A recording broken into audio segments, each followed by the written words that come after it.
From the book of Rumi 105 Stories and Fables.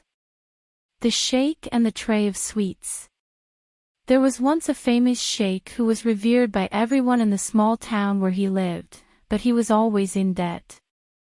Renowned for his generosity and selflessness, he gave away to the poor everything that he was given by the rich. With the last donation he had received from a wealthy patron, he built a Sufi house, leaving himself with nothing to spare. He remained untroubled, though, as his debts had always been paid through the grace of God, until then.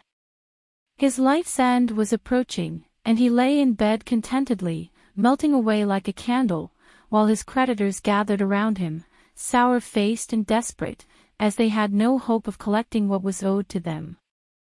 "Look at these untrusting fellows," he thought as he watched them from his sickbed. "How could they not trust that God will repay my measly debt?" In a trice, he heard a child's voice outside selling sweet halva. The sheikh ordered his manservant to purchase the entire tray, hoping that perhaps when the angry creditors ate something sweet they would not glare at him with such bitterness and disdain. The servant bargained with the child and bought the whole tray for half a dinar, setting it down before the men. The sheikh graciously invited them to enjoy it.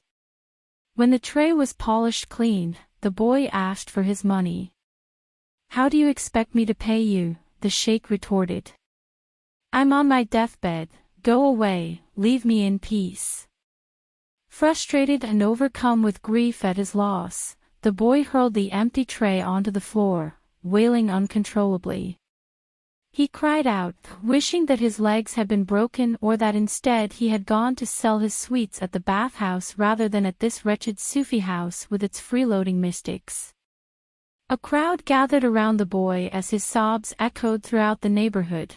"Great Sheikh, I assure you that my master will murder me on the spot if I return empty-handed. How can your conscience permit this injustice?" he pleaded with the sheikh as he stumbled up to his side. "What are you conjuring?" protested the creditors at the dying sheikh. "You've already usurped our wealth. How could you now bring such misfortune upon this poor lad?" Impervious to the men's retorts and pretending to be unaffected by the weeping boy, the sheikh pulled his quilt over his head and slept soundly. The boy remained beside him, weeping until the next prayer time, and the sheikh did not glance at him once. Why would the full moon, in all its glory, be bothered by the barking of moonstruck dogs? Does the moon even hear their noise? The beasts do their job while the moon does its own, spreading light all over the world. All things on earth and above do their own little task. Running water does not lose its clarity or calm because of the straw and dust that float on its surface. The king, amused by his entertainers, drinks his wine by the stream until dawn, unaware of the cacophony of the frogs around. Had the creditors collectively dug into their pockets to gather the half-dinar that the sheikh owed the boy, they could have easily paid him off, yet the will of the sheikh prevented them from exercising their generosity and the boy from receiving anything at all. Such, and much more, is the power and mystery of a Sufi. At the next prayer time, a servant arrived with a covered tray sent by one of the sheikh's wealthy admirers who knew that he was unwell and didn't have much longer to live. The servant paid his respects and laid the tray before the sheikh, lifting the cover to expose a small banquet of exquisite sweets. Much to everyone's surprise, there lay 400 dinars in a corner of the tray and half a dinar separately wrapped in a cloth by their side. The creditors gasped in awe, unable to fathom how the sheikh had managed to bring about such a miracle. Instantly they repented, ashamed to have ever doubted his powers, and begged his forgiveness.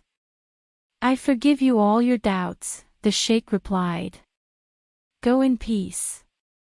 I asked God to show me the right way, and thus he did." Although this half-dinar is not worth much, to gain it depended on the tears of the child.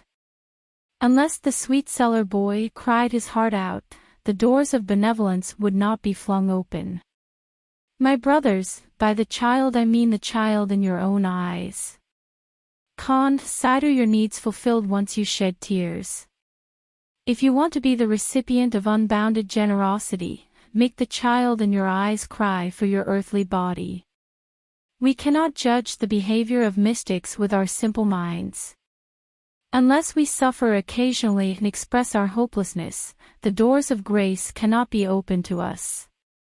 As in this case, the boy's tears were required before the gates of generosity could be unlatched.